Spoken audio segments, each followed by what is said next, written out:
Indonesia akan dimintai keterangan terkait maraknya kasus pelanggaran kebebasan beragama dan maraknya konflik horizontal dalam sidang berkala Dewan HAM PBB di Jenewa, Swiss 23 Mei mendatang. Tingginya dua kasus itu dilaporkan oleh Komnas HAM, Komnas Perempuan, dan sejumlah lembaga pemerhati HAM yang tergabung dalam Human Rights Working Group atau HRWG. Dan berdasarkan data lembaga itu, sepanjang tahun 2011 hingga saat ini terjadi 244 kasus pelanggaran kebebasan beragama dan berkeyakinan, serta 299 kasus kekerasan horizontal. Ya, dan ironisnya, pemerintah baik pusat dan daerah, politisi bahkan aparat keamanan diduga terlibat sebagai pelaku kekerasan karena melakukan pembiaran terjadinya kekerasan tersebut. Untuk membahas kondisi penegakan HAM di Indonesia, bersama kami di studio sudah ada perwakilan dari Human Rights Working Group, Muhammad Hafiz. Selamat petang, Mas Hafiz. Kemudian sudah bergabung juga di studio Epicentrum ada Wakil Menteri Hukum dan HAM, Denny Indrayana. Selamat sore, Pak Denny. Selamat sore. Baik, dan nanti juga akan bergabung bersama kami. Kami akan mencoba menghubungi telewicara dengan cendekiawan dari PP Muhammadiyah Din Syamsuddin yang sedang berada di Frankfurt, Jerman. Tapi kita sebelum itu, kita menuju ke Mas Hafiz terlebih dahulu. Human Rights Working Group, Mas Hafiz punya data seberapa banyak sih kekerasan di Indonesia? Yang jelas HRWG itu kan sebuah koalisi. Artinya semua kasus kekerasan yang terjadi di Indonesia itu menjadi concern semua anggota HRWG yang berjumlah 47 lembaga. Artinya setiap data-data itu selalu kita rekapitulasi, kita kumpulkan, kemudian itu yang menjadi basis kita untuk meninjau, melaporkan kondisi HAM kepada PBB. Entah itu melalui mekanisme pengaduan ataupun mekanisme pelaporan.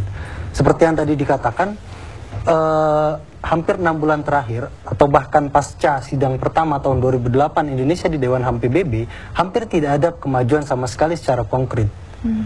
Perlu kita akui memang beberapa kemajuan formal, kemajuan normatif seperti ratifikasi konvensi, peraturan perundang-undangan, beberapa yang kemudian dilakukan. Tapi di satu sisi kekerasan berbasis kelompok, berbasis sara, berbasis agama, etnis, ras yang dilakukan oleh kelompok tertentu kepada kelompok lain, itu justru semakin masif, semakin meluas, dan pemerintah sendiri ternyata tidak memberikan sebuah solusi, sebuah penjagaan, sebuah penegakan hukum yang seharusnya bisa dilakukan.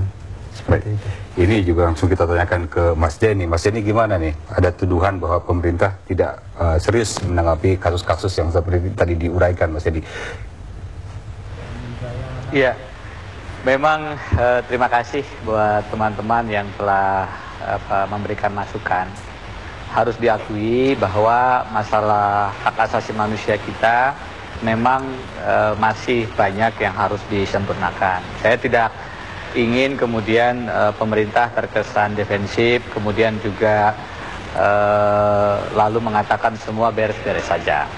Karena itu apa yang disampaikan tadi teman-teman koalisi tentu harus diapresiasi juga. Di sisi lain saya berterima kasih teman-teman sudah bicara fair.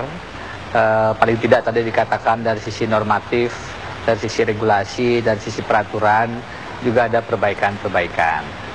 Saya melihat kami punya sudut pandang yang sama bahwa persoalan-persoalan penegakan HAM kita sekarang di sisi penegakan hukumnya.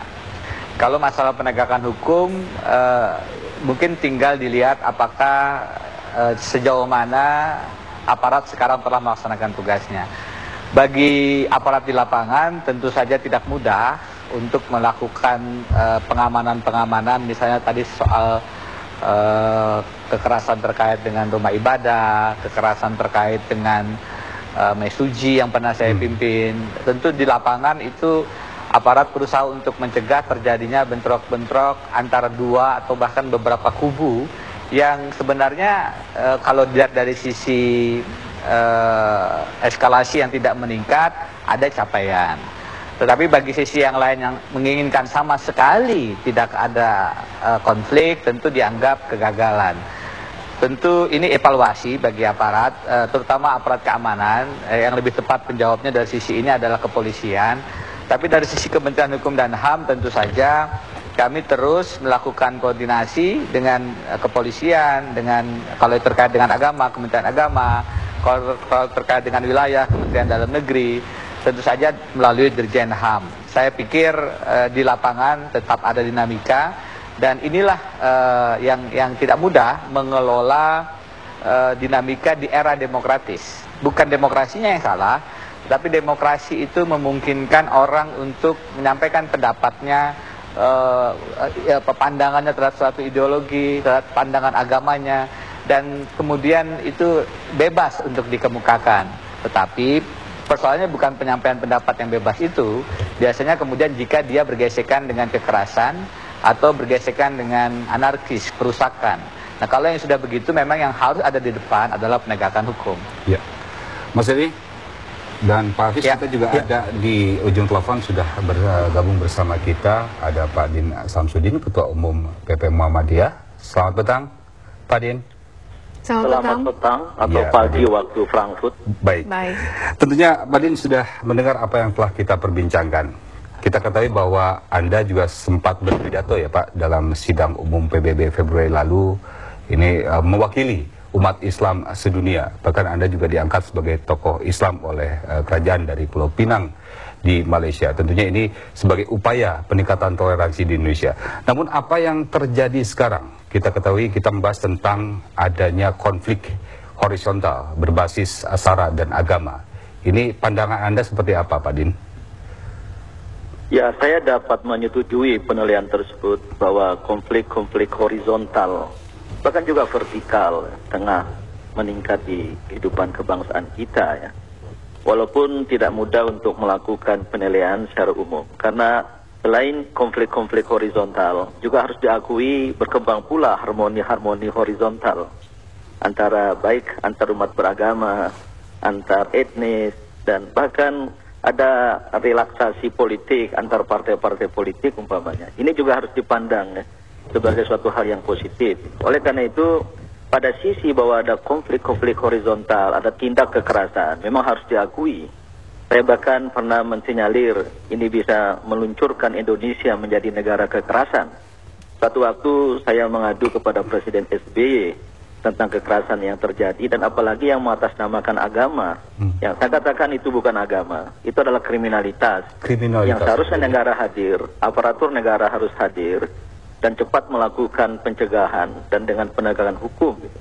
Oleh karena itu saya dapat memahami laporan dari Koalisi Hak-Hak Asasi Manusia ya.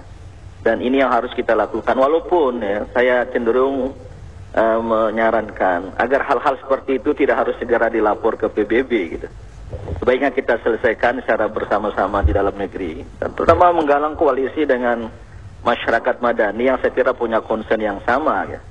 Bahwa yang concern terhadap human rights ini tidak hanya koalisi atau human rights working group ya, tapi juga banyak ormas, bahkan di masing-masing ormas juga ada majelis hukum dan hak asasi manusia. Yang sebenarnya kita bisa bekerja sama, dan masalah-masalah dalam negeri janganlah kemudian selalu dibuka keluar, apalagi ke sebuah fora internasional seperti PBB itu. Barangkali yang bisa menjawab mengapa masalah kekerasan di Indonesia ini harus dilaporkan ke PBB nanti akan dijawab oleh Mas Hafiz. Kita harus jeda terlebih dahulu.